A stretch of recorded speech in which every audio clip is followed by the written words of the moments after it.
The radar operator saw two aircraft return to base that morning, but only one pilot climbed out of a cockpit. November 1944. The English Channel was gray and cold, the kind of cold that seeps into your bones and stays there. Lieutenant James Novak stood on the rain-soaked tarmac at RAF Henley, watching his wingman's P-51 Mustang roll to a stop beside his own. The ground crew rushed forward, chocking wheels, securing the aircraft. Everything looked normal. Everything felt wrong. Novak's hands wouldn't stop shaking. He'd been flying combat missions for 8 months, seen friends disappear into clouds and never come back. But nothing had prepared him for what happened over France that morning. The mission briefing had been simple. Escort bombers to a munitions factory outside Reims, provide air cover, return home. Novak and his wingman, Lieutenant Marcus Webb, had flown together since training. They knew each other's movements, could predict each other's turns without a word over the radio. That kind of trust kept you alive. Webb was from Nebraska, had a photograph of his wife taped inside his cockpit, talked about farming wheat after the war like it was a religion. He was steady, reliable, the kind of pilot you wanted beside you when the sky turned violent. The bombers had hit their target without incident. Black smoke rose from the factory in thick columns. The formation was turning for home when Novak saw them. 3 German Bf-109s diving from above, their yellow noses bright against the gray sky. The dogfight lasted 4 minutes, maybe 5. Time moved differently in combat.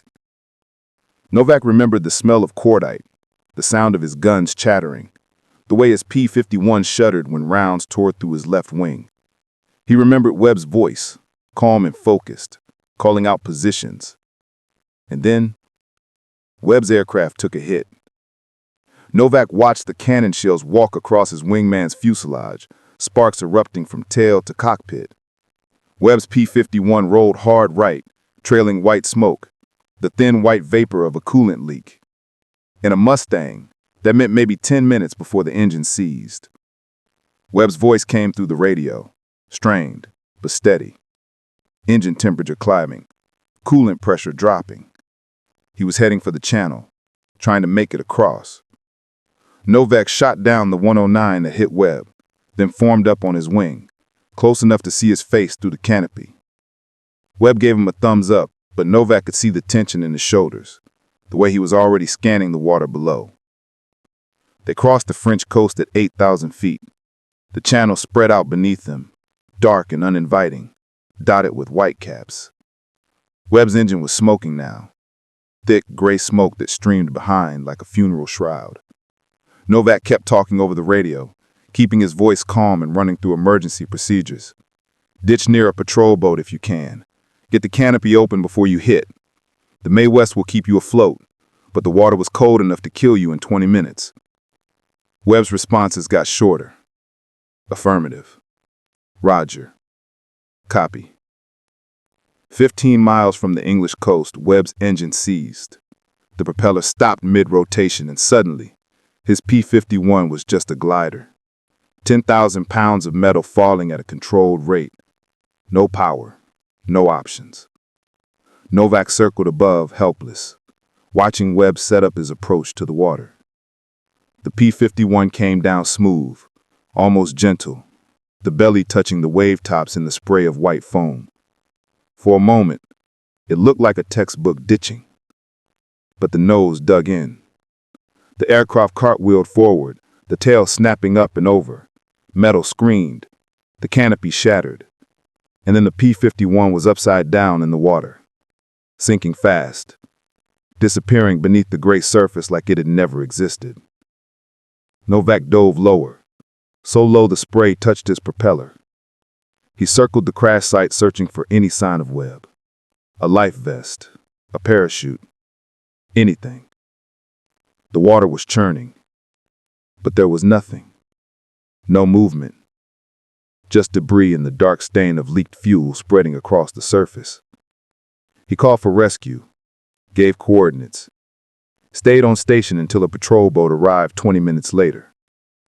They found nothing, just pieces of aluminum and fabric. Novak flew home alone, his wingman's position empty beside him. But when he approached RAF Henley, when he called the tower for landing clearance, the radar operator told him something impossible. 2 aircraft on approach. 2 signatures on the screen. Novak looked to his right, the empty space where Webb should have been. And for just a moment in the corner of his vision, he saw it. Another P-51, flying perfect formation, same markings, same number.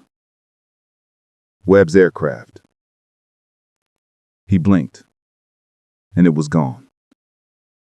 He landed, taxied to his heart stand, shut down the engine. The sudden silence was deafening. And then he heard it. Another engine. Another P-51, rolling to a stop beside him. Novak sat in his cockpit, unable to move, unable to look. The ground crew were running toward both aircraft, their voices calling out. Normal procedure. Nothing unusual. He forced himself to turn his head. Webb's P-51 sat there, engine ticking as it cooled. No damage. No bullet holes. No smoke. The canopy was closed. And inside, the cockpit was empty. The debriefing room smelled like cigarette smoke and bad coffee. Novak sat across from a major he'd never met before, a man with tired eyes and a notebook filled with handwriting that looked more like a medical chart than a combat report. The major asked him to repeat everything. Novak did, his voice flat and mechanical. He described the dogfight, the hit Webb took, the ditching, the crash. He described circling the site, finding nothing, flying home alone. The major wrote it all down without expression. When Novak finished, the silence stretched out like a physical thing, pressing down on the small room. Finally, the major spoke. 2 aircraft appeared on radar. The tower confirmed it, ground control confirmed it. Multiple witnesses saw 2 P-51s land. Webb's aircraft was sitting on the hardstand right now, being examined by maintenance crews who were finding nothing wrong with it. No battle damage, no coolant leak, no evidence it had been in combat at all. Novak's hands started shaking again. He pressed them flat against the table, trying to stop the tremor. The major leaned forward. Over the past 6 weeks, there had been 7 similar incidents. Aircraft reported lost in combat, pilots confirmed killed, and then the planes reappearing at their home bases, sometimes hours later, sometimes days, always empty, always undamaged, always impossible to explain. Command was calling them ghost returns. The crews were calling them something else, shadow aircraft, the planes that followed you home when your wingman didn't make it back. Novak felt something cold settle in his chest. He'd heard rumors, late-night conversations in the barracks when men couldn't sleep and the darkness made them honest. Stories about seeing lost aircraft in formation, about hearing dead pilots over the radio, about shadows that matched your movements in the clouds. He'd dismissed it as combat fatigue, stress hallucinations, the mind trying to process loss in a war that killed men faster than you could learn their names. But Webb's aircraft was sitting outside, real, solid, undeniably there. The major closed his notebook. The aircraft would be stripped down, examined, every component cataloged. But he'd seen the reports from the previous incidents. They never found anything. The planes were clean, ready to fly, as if they'd never left the base. Novak was dismissed with orders to report to the medical officer, standard procedure after losing a wingman. But as he walked across the tarmac toward the medical building, he couldn't help but turn back and look. Webb's P-51 sat in the fading November light, its shadow stretching long across the concrete. That night, Novak lay in his bunk and listened to the sound of engines overhead. Training flights, he told himself. Night operations. Normal sounds on an airbase. But one engine sounded different. Higher pitched. Familiar. the specific rattle of a Merlin engine that needed a valve adjustment, the way Webb's aircraft had sounded for the past month. Novak got up, dressed, walked outside. The November air was sharp and cold, carrying the smell of aviation fuel and wet grass. The flight line was quiet, just a few mechanics working late on a B-17 with engine trouble. Webb's aircraft sat alone in its hardstand.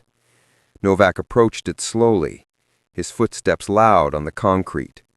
The canopy was open now, maintenance protocol. He climbed up on the wing, looked inside. The cockpit was exactly as Webb had left it. The photograph of his wife still taped to the panel, his lucky coin wedged into the throttle quadrant, the seat adjusted to Webb's height, not standard position. And on the floor, half hidden under the rudder pedals, a small object that made Novak's breath catch. A wedding ring. Webb never flew with his ring. Too dangerous if you had to bail out, if your hands swelled from cold or injury. He kept it in his footlocker, safely stored until the war was over. Novak reached down and picked it up. The metal was cold, engraved with a date and two initials. Webb's ring, unmistakably his. A voice spoke from behind him, and Novak nearly fell off the wing. The crew chief was standing there, an old sergeant with gray hair and a face that had seen too many young men die. He was holding a clipboard, but his eyes were on the aircraft, not the paperwork. The crew chief had been maintaining aircraft since the First War. He'd seen things that didn't make it into official reports. Planes that flew themselves to base after their pilots bailed out. Bombers that landed with dead crews still at their stations. Shadows on radar that matched formations of aircraft lost months before. He didn't have an explanation. Nobody did. But he had a theory, spoken quietly in the dark. Maybe the aircraft remembered.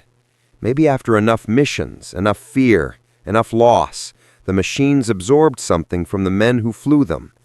Maybe they didn't want to be out there alone any more than the pilots did.